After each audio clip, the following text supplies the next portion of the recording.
Right now I'm sitting in what we call the in-orbit servicing and manufacturing yard. It's a large, dark room facility that we use to simulate orbital environments using the robots behind me.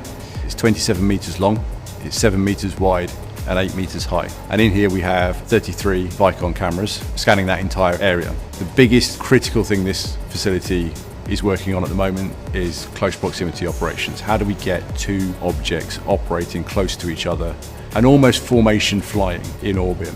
Once we start to crack that and we get that working at a very high cadence, then we open up a whole range of new commercial opportunities in space, from refueling satellites, upgrading satellites, removing debris, even through to building new space stations, and then on beyond Earth orbit and out towards the Moon, to Mars and beyond.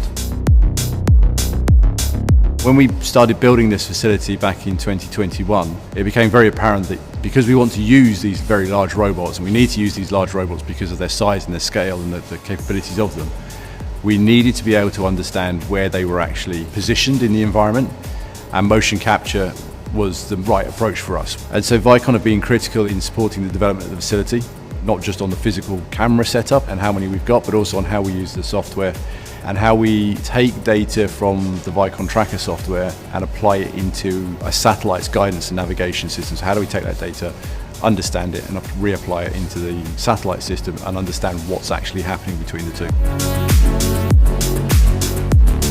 I think for us, the way we use motion capture is going to evolve by linking the outputs from the motion capture into the robots directly. So feeding back into the robots how we change the robots' behavior based on what the motion capture system is saying.